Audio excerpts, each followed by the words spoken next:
Alderneys Key FM. Good morning to the President, William Tate. Good morning, William. Good morning, Dougal. How are you? Well, same as. Yeah, as we are all. This morning, brilliant. We went out for our early morning walk. I looked to the right, and there's the full moon, and I looked to the left, and there's the rising sun. Brilliant. So it doesn't get better than that. No, it doesn't. And the day just got better because I have received an email this morning, which I will read to you. Lovely. I'm just pausing because I don't want to get emotional. So I think I'll give it a go. You get as emotional as you like, Mr. President. Dear Mr. President and Mr. Dent, I wrote on the 6th of February to give you advance notice of my intention to resign from the office of Chief Executive of the States of Alderney, giving notice of 3 months from the 6th of May 2020. At this time, none of us could foresee the extent to which the coronavirus would impact on the island and on our world. You requested that I should consider delaying my resignation in order to help lead this island through the current crisis. I am grateful for the confidence that you and so many members of the public have shown in me through their messages and in person. I have discussed this with Catherine, and we both agree that the management of the current crisis must come first. I therefore confirm that I will not submit my resignation on the 6th of May as previously notified, in order that I can provide some stability through the current crisis. So the boss can go back into the kitchen now, because she was standing by to finish reading it if I got all a little bit overcome. It's the best news we could have. I'd like to say that it was as a result of my smooth talking and persuasive argument, but I always knew, knowing Andrew as I do, that he would always put the well-being of this community before his own retirement plans. But it's not just to Andrew, it's also to Catherine, because this was a decision they made together, and I thank her equally for her support. And as I said to Andrew in an email, we're both very blessed to have independent-minded wives who are always there to keep us going when the going gets tough. So huge thank you to them, but also, and really, it makes my job that much easier to know that we still have the perfect person at the helm of the ship. So thank you very much indeed, Andrew, for that. Let's go back to the old routine. The number of positive tests in the bailiwick has risen from 181 to 181, and 22 results are awaited. There have now been a total of 5 deaths attributable to COVID-19. The states of Guernsey have also said that there are 2 further deaths which they describe as presumptive deaths. This refers to people who have died without having been laboratory tested for COVID-19, but whose deaths are thought to be COVID-19 related. It is hugely distressing to report on deaths because these are real people, part of our wider family of bailiwick and residents. And we should always remember that each death is not a simple statistic, but reflects the life of a person in our community. And each death is like throwing a pebble into a pool, because it's the impact on the people around and the families and the friends who are all struggling to deal with a tragedy that was beyond our wildest imagining. So I am convinced that as a community, we share in the support we offer them through these difficult times. And I think we should never, ever become complacent about statistics, and we should always remember that behind every number is a mother, a father, a parent, a child. It's a time for reflection. Now, the the rising number of positive tests must inevitably be a concern that we can all take some reassurance from the public health strategy being employed here. The positive cases being identified are primarily being identified because they are traced from people who have returned to the bailiwick from a place where the virus is prevalent. The other cases are associated with a cluster of care homes in Guernsey where the virus is present. But the good news is that the number of infections in the community which can't be traced back to the care home clusters or the returning travellers remains low. So the test, contact, trace and isolate strategy appears to be working.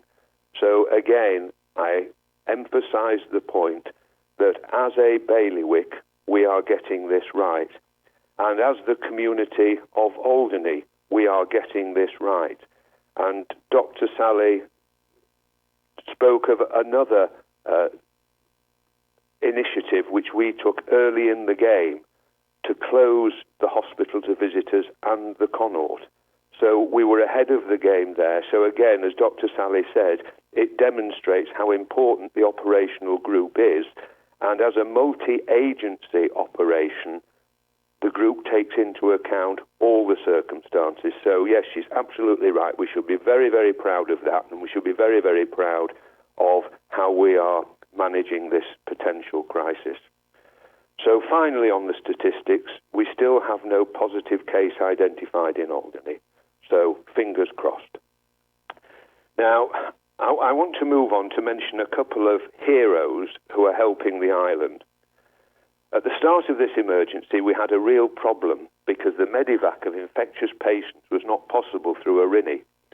One of the people who stepped up was Buzz White with his boat Access Challenger. So our medical colleagues and our ambulance crew were able to work out ways in which we could transfer potentially very ill COVID-19 patients to Guernsey using the Access Challenger. And in parallel with this, Bruno K. Moat offered to bring the Spike Islander back to Alderney to serve the island. And that vessel has been adapted so it can also to be able to carry infectious patients while protecting the crew.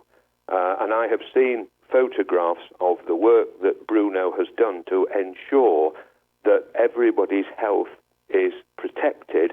And on the one hand, it's chilling, but on the other hand, it's incredibly reassuring to know that we have in place the resilience so that if the worst were to happen and we were having to transfer patients to Guernsey, we have options. So it's a massive thank you to Buzz and to Bruno. And this has happened because these two people wanted to help, wanted to go the extra mile for this island, and that's what I call the Alderney spirit. So it's further examples of us all pulling together, acting collectively, supporting each other, and giving us the best possible outcome we can have. So it's not just to them, it's to all the volunteers, it's to all the people who are giving their time and energy in a variety of different ways, but most of all, it's to those people on the front line who are putting this community at the heart of their lives. And we all owe them a massive debt of gratitude. Somebody rang me yesterday and said, oh, the dustbin men haven't had a shout-out. Well, there we are. Again, it's easy to forget that the island has to keep running, and the people who are doing that sort of work do that also having to take into account the current restrictions. So we've had a shout-out for the oil men. I'm sure there are people that I've missed, but this is a general thank you to all of our public servants who are keeping this island going whilst also having to recognise that the challenges that it presents in their day-to-day life. So that's a very, very good thing. Now, let me just mention takeaways, because there's been some confusion around this. I received a number of phone calls and emails yesterday saying, does that mean restaurants can open? No, it doesn't, unfortunately. The relaxation of the guidance specifically excluded takeaways. But what it also provided was a mechanism whereby an application can be made to Guernsey for an exemption order so that home deliveries could be made. Now, Andrew Mutter was on this very quickly. He was in touch with the restaurants on the island, and he yesterday submitted a very impressive document, in my opinion, which represented the case for allowing 4 of our restaurants to go back to delivering food at home. So it's fingers crossed, and hopefully that will receive a positive outcome. But just to reinforce, this is not in any way seeking to challenge the strategy that Guernsey has put in place. We are 100% behind them, but as I explained yesterday in some detail, there are little tweaks we can make which just make our lives a little easier, and they can be made because our circumstances are slightly different. So we're still 100% behind Guernsey, but it just helps us get through this difficult time. So let me talk about Ormering, which you will have heard Deputy Heidi Salisbury said was acceptable. And in line with that, fishing from the shore is also now permitted. So let me read you part of a media release that was put on the website yesterday. With recreational fishing from land, this is permitted as an open sea activity. But any person taking part should be experienced and take safety precautions and avoid fishing with people outside of your household, and always observe social distancing. If you choose to take part in open sea activities, it is at your own risk, and it is advisable that you have other person from your household with you for safety reasons. If that is not possible, go with one other person, provided that social distancing is maintained.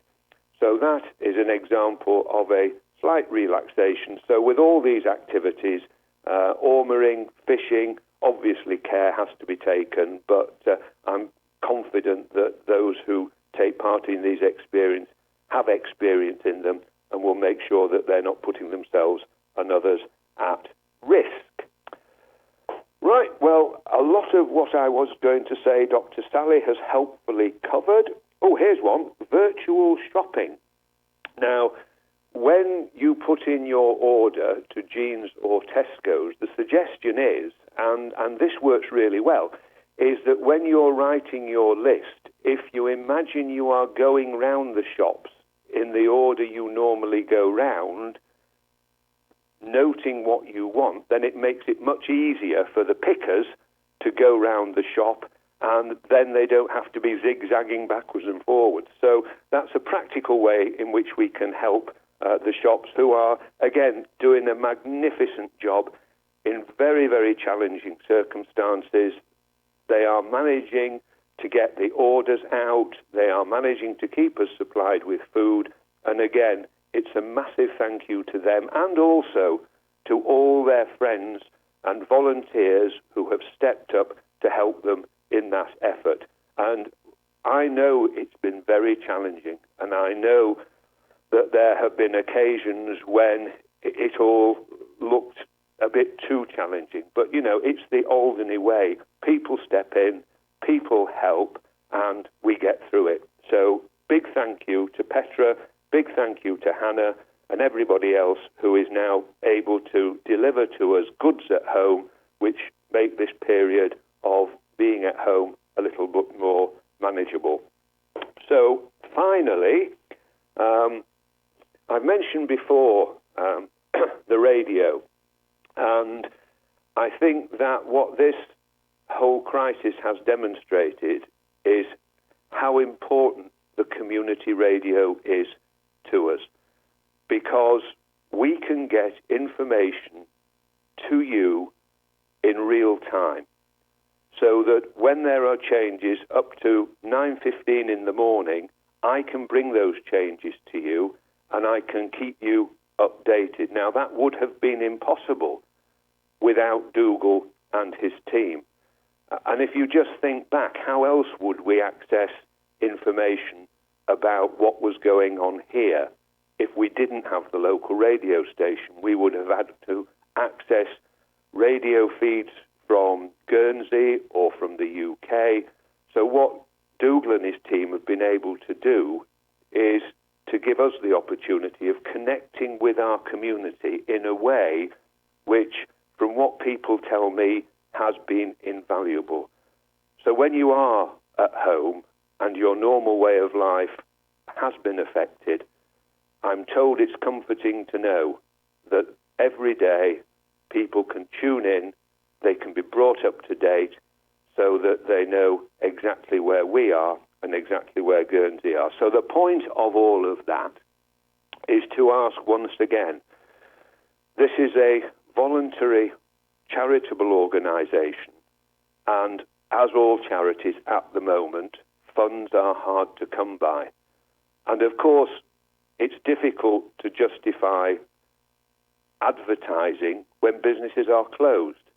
So that puts additional strain on the resources. So what I'm asking people to do is either become a key friend, which is £30, or alternatively, because money is tight, if you can make any donation at all to this invaluable service to make sure that we can continue supporting them and they can support us in keeping you informed. So it's really one of the frontline services, it seems to me, in all of this. So please, think about the volunteers, think about all the hard work Dougal does. He's there day and night, and he's always available on the end of a phone, and I only need to ring him, and he opens up the station. Duncan comes down to record it, and it couldn't have been more professional, and it couldn't have been more better run. So that's a little plea from me that show your support and our support to Dougal and the team in giving something so that this service can carry on. So I think, Dougal, just one final request. Would you play for me, please, Perfect Day again? Yes, of course we would, William. And can I just take this opportunity to thank you very, very much for those kind words. And it really is a good time for me to say, yes, I am here. But without all that team that support me, and not just here, by the way, through Facebook and through all the other means, I certainly wouldn't be able to do this. Just a little. Then Barbara is standing from afar shouting instructions. But I'll just point out that the key friend thing is actually £12 per year. So it is £12 a year. It works out about £1 a month, which is very good. Too much then. Well, that's very kind of you, and keep on doing that because we much We'll try that one, yes. we much appreciate it. But thank you very, very much. Now, William, just while you're on the thing, as far as interviews go, are we going to change things a little bit slightly? You were mentioning to me yesterday. Yes. I got a bit carried away with the radio, so there was something else I wanted to say, really. We're almost at the Easter weekend. Tomorrow's Good Friday. We have a bit of breathing space over a long weekend to reflect really on where we are with all of this. It's been a tough 30 days for us, and we know that there is still a challenge, but we are ready for it. And I think this is an opportunity for everybody really to just press pause, stay back, keep within the guidelines, and just relax a little bit this weekend, but not in terms of that the threat is not there and present. It is. But maybe we can find a space somewhere where we can just relax a little bit and just reflect on what we've been through as a community in the last 30 days, reflect on what that says about us as a community, and I think we're all entitled to feel very proud at the response we have made, and as I keep saying, I think we're leading in terms of our preparation. So we know that the threat's still there. Please don't be tempted to get together in groups over the weekend. Don't be tempted to have barbecues and invite your friends. Don't be tempted to do anything that might involve the frontline services having to come into play. And we can all enjoy this long break, and we can come back next week ready to continue with the challenge. So what I'm thinking, Dougal, is touch wood. There doesn't seem to be anything else on the horizon at the moment. So I think I will hopefully get some time this weekend. So I'm going to come back, if that's all right with you, on Tuesday. Around the same time?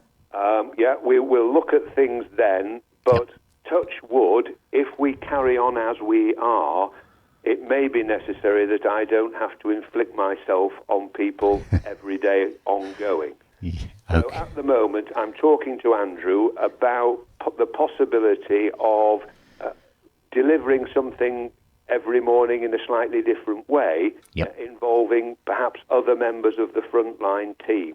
So again, that would give people a real opportunity to listen to how these issues that I talk about affect them on their day-to-day responsibilities. So that's something that we'll talk about over the weekend, but it just keeps it fresh. You don't want to hear me every day banging on the same message, although you've listened to it now for 3 weeks.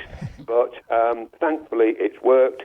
Thankfully we're in a good place, and thankfully long may that continue. So I think eventually that's all I have to say. Thank you very much for that, William. And by the same token, unfortunately, you always have to listen to me as well, so it works both ways.